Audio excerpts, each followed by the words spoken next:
اب ہمایوں جو تھا وہ اس کے ساتھ تھوڑے سے آدمی تھے، اس کی کچھ بیگمات تھیں، کچھ اس کے ساتھ خزانہ تھا، کچھ گھوڑے تھے، یہ سندھ میں پہنچے۔ سندھ میں اس وقت جو بادشاہ تھا حسین مرزا، وہ بھی ان کا رشتہ دار تھا، اور اس نے ہمایوں کو بہت سرد میری سے، بہت کولڈ شولڈر کے ساتھ استقبال کیا۔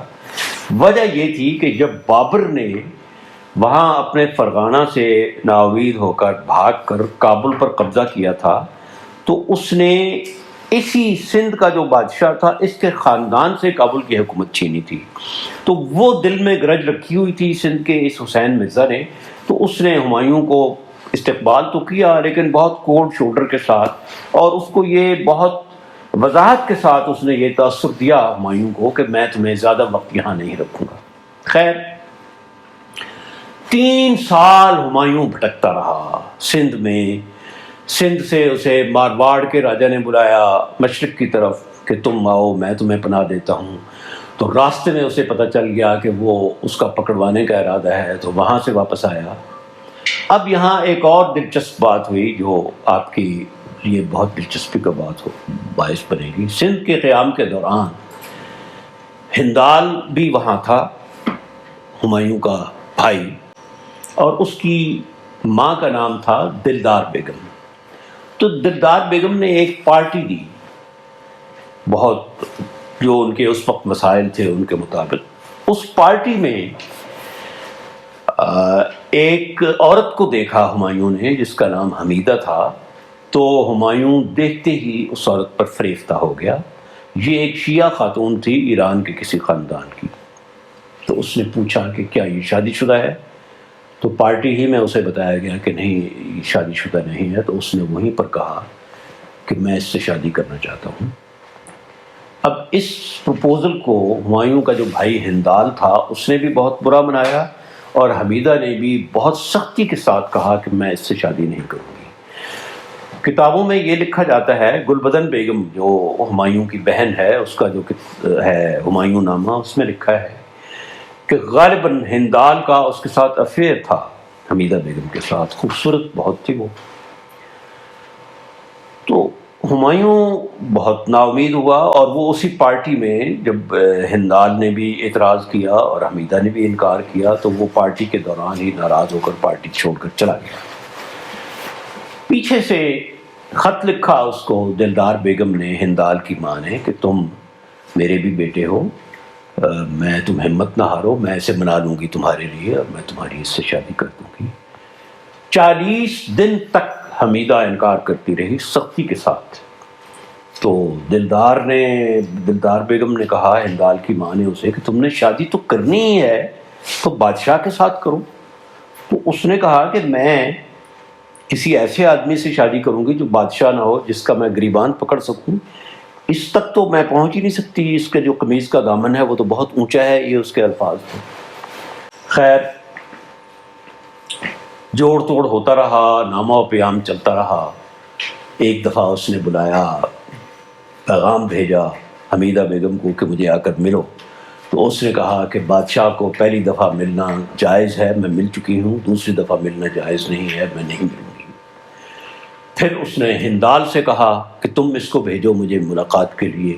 تو ہندال نے کہا کہ تم خود اسے کہو، وہ اپنی مرضی کی مالک ہے۔ تو یہ سارا سلسلہ چلتا رہا۔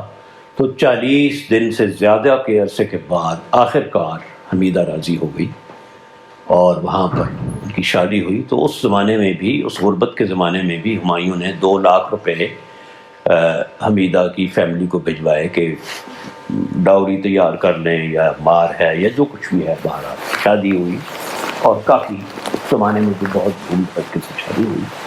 اور شادی کے فوراً بعد وہی پھر غربت کا سفر، پھر کبھی سندھ میں مشرق کی طرف جانا، کبھی مغرب کی طرف جانا۔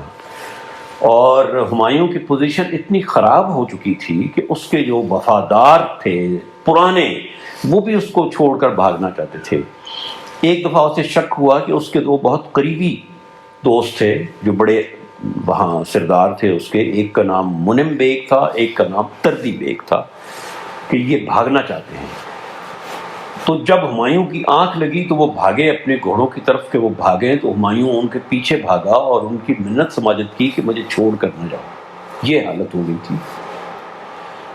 تو پھر وہ وقت آیا کہ صرف 7 گھوڑے رہ گئے تھے ان کے پاس۔ یہ پریگننٹ تھی حمیدہ بیگم، اور اس نے تردی بیگ کو کہا کہ اس کو گھوڑا دے دو میری ملکہ کو، کیونکہ یہ پریگننٹ ہے۔ تردی بیگ نے انکار کر دیا۔ بادشاہ کا روب بھی ختم ہو رہا تھا، بہت تھوڑی پارٹی رہ گئی تھی۔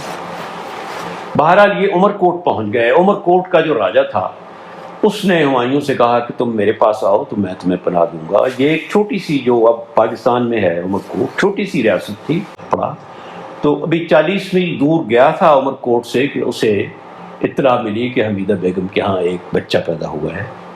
تو بادشاہوں کا یہ رواج تھا کہ جو خبر ایسی لے کر آتا تھا اسے انعام دیتے تھے۔ اب بھی رواج ہے انعام دینے کا، نرسوں کو جو آتی ہیں بتاتی ہیں، اس کو انعام دیا جاتا ہے۔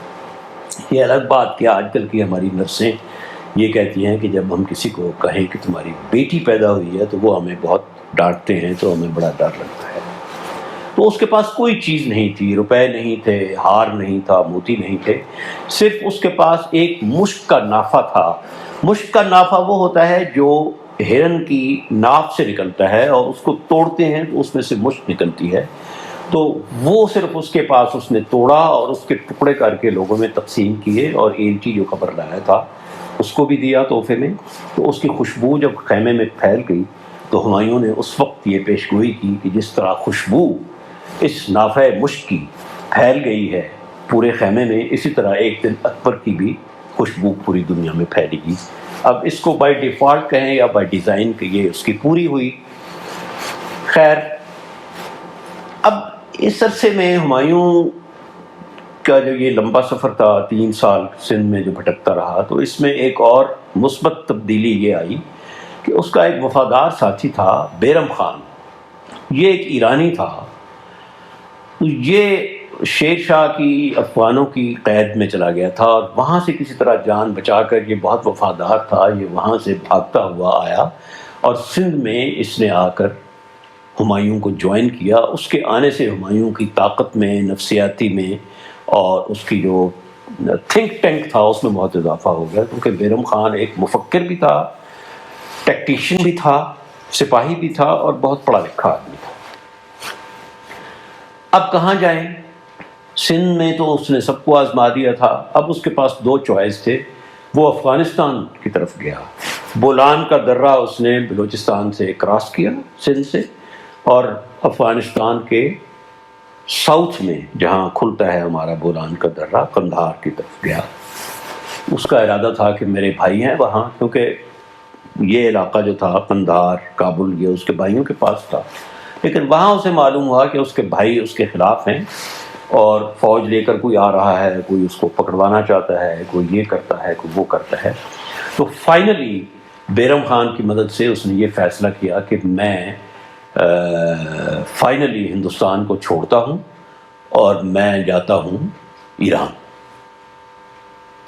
اور اس سفر میں جو تکلیفیں ہوں گی وہ اکبر نہیں برداشت کر سکے گا، تو اس نے اکبر کو اپنے بھائی کے چچا کے سپرد کر دیا۔ اب یہاں پر پھر دیکھیں وہی پوزیشن ہے کہ یہ بھائی ایک دوسرے سے لڑتے بھی ہیں لیکن ان میں محبت بھی ہے۔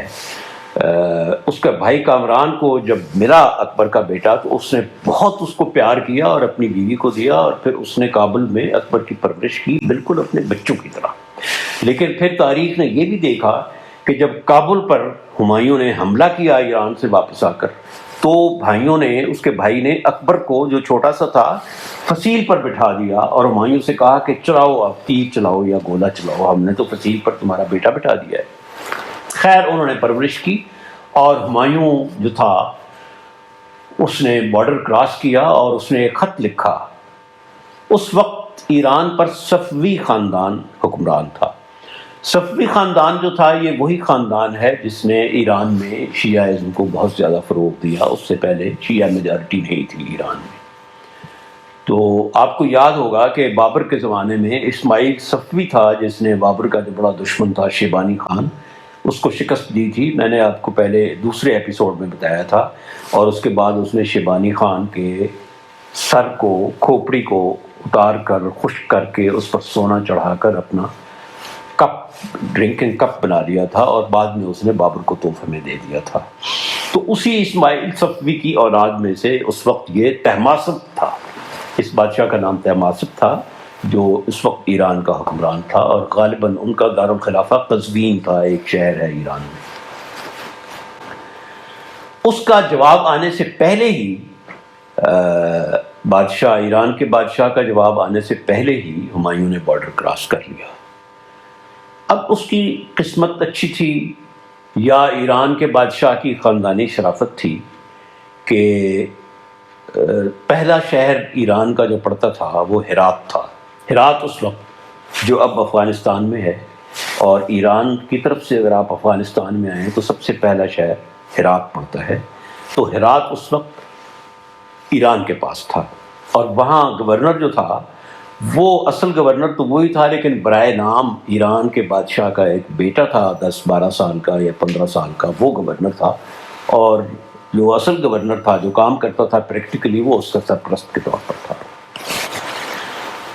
تو بادشاہ نے یہ حکم بھیجا ہرات کے گورنر کو کہ استقبال ایسا کرنا ہے ہمایوں کا جیسا سٹنگ کنگ کا ہوتا ہے۔ میرے نزدیک اس نے 22 القاب استعمال کیے ہمایوں کے لیے، 22 ٹائٹل جب خط لکھا ہرات کے گورنر کو کہ یہ خلیفہ جہان ہے، یہ حاکم ازل ہے، یہ حکمران ابد ہے، یہ ستارہ دنیا ہے، یہ آفتاب عالم تاب ہے، یہ قمر روشن ہے۔ اس طرح کے 22 القاب اس نے ہمایوں کے لیے استعمال کیے، اور اسے کہا کہ پہلے مرحلے میں جب یہ بارڈر کراس کرے تو 500 آدمی جائیں اس کے استقبال کے لیے، گھوڑ سوار، اور دوسرے مرحلے میں جب یہ آئے تو 1000 گھوڑ سوار اس کے استقبال کے لیے جائیں، اور تیسرا مرحلہ جب وہ ہرات میں داخل ہو تو تم اور میرا بیٹا 30,000 گھوڑ سوار لے کر اس کے استقبال کو جانا ہے۔ اور راستے میں اس نے بادشاہ نے، یہ سارا محفوظ ہے گلبدن بیگم کی کتاب میں، کھانے کے لیے اس نے جو ہدایات دیں اس میں ایک ایک تفصیل ہے کہ ہمایوں کو سفید رنگ کی روٹی دی جائے گی جس کے اوپر خشخاش بھی ہوگی، کلونجی بھی ہوگی، یہ بھی ہوگی، وہ بھی ہوگی، آٹا دودھ میں گنا جائے گا، فالودہ پیش کیا جائے گا، شربت اتنی دفعہ دیا جائے گا، اور کھانے میں 500 ڈشز سے کبھی کم کورس نہ ہو کھانے کا، اور ٹوٹل مشروبات اور معقولات، کھانے کی چیزیں اور پینے کی چیزیں اور ملا کر 1500 ڈشز ہونی چاہیے۔ اور اس نے کہا کہ قالینیں اس طرح کی ہونی چاہیے، پردے اس طرح کے ہونے چاہیے۔ اور پھر اس نے کہا کہ اس کو جب وہ آئے ہرات میں تو اس سے درخواست کی جائے کہ آپ پہلے گھوڑے سے نہ اتریں، پہلے گھوڑے سے شہزادہ اترے گا جو گورنر ہے۔ تو اگر وہ مانے تو یہ جا کر اس کی رکاب کو پکڑے بادشاہ کا بیٹا اور اس کے اتارنے میں مدد کرے، اور اگر وہ نہ مانے تو پھر اس طرح کیا جائے، پورا پروٹوکول اس نے لکھا ہے، اس کے ہاتھ کو چوما جائے، اس کے آگے یوں کیا جائے، اور اس کو اس طرح لایا جائے، پورا پروٹوکول یہ اس نے بادشاہ کو دیا۔ تو اس کے بعد آگے کیا ہوا یہ ہم آپ کو اگلے ایپیسوڈ میں بتائیں گے۔